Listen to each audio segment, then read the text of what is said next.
moving on from Kapit to the capital Kuching, let's cross over to our reporter there, Ridwan Hussein, for the updates. Hi Ridwan.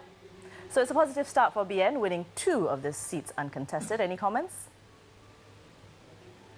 Yes, Lina, despite the early lead, Prime Minister Datuk Sri Najib Razak has urged the Sarawak BN election machinery to power ahead in full steam to ensure a splendid victory for Tan Sri Adenan's team.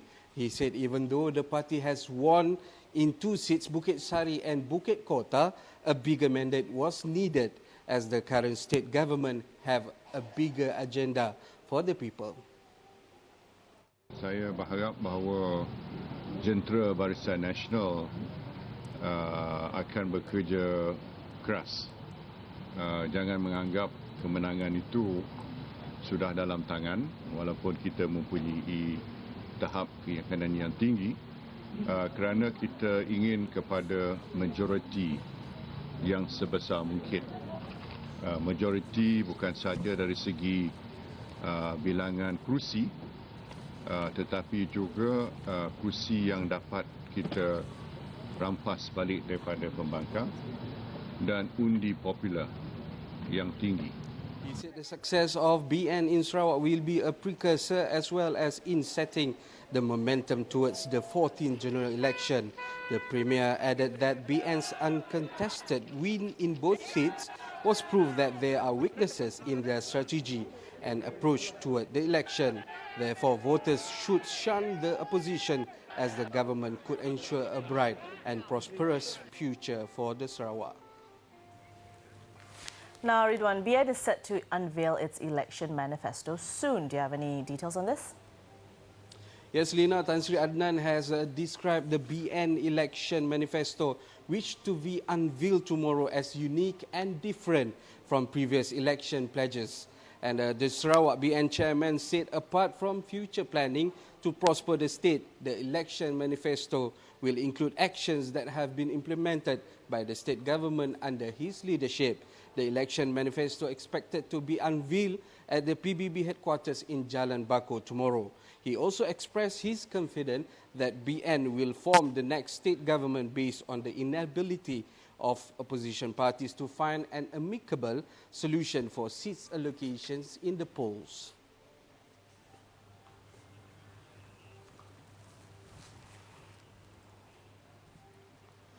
And now to give us more insight into the Sarawak state election is political analyst, Associate Professor Dr. January Amir. Thank you, Doctor, for being with us. And based on what happened today during the nomination process itself, the opposition is not as strong and united as it seems to be. So what are your takes in this?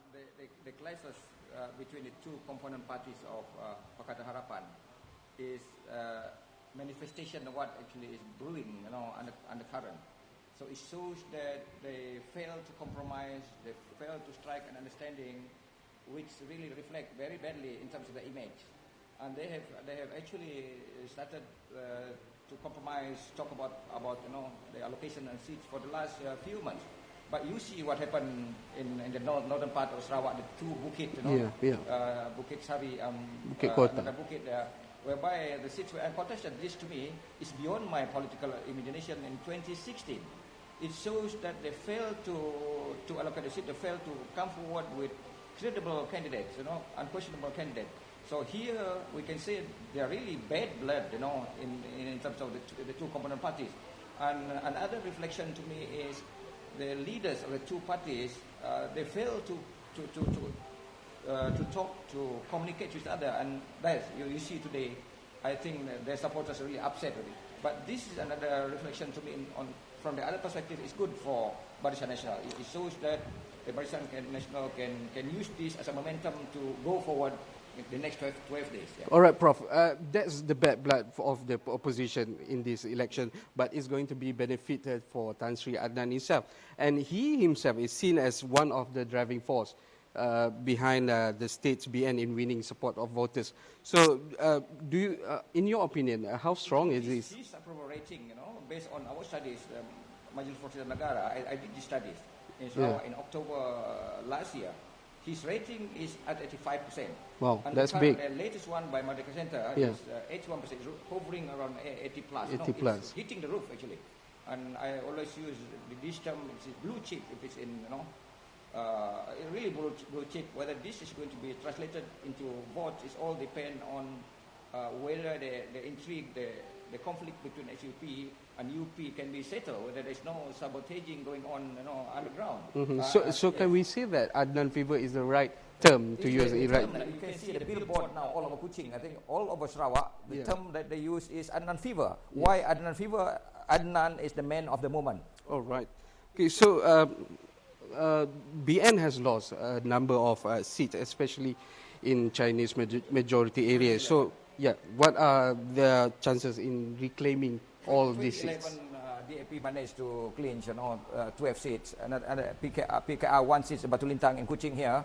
So all in Chinese majority seats, 13 altogether.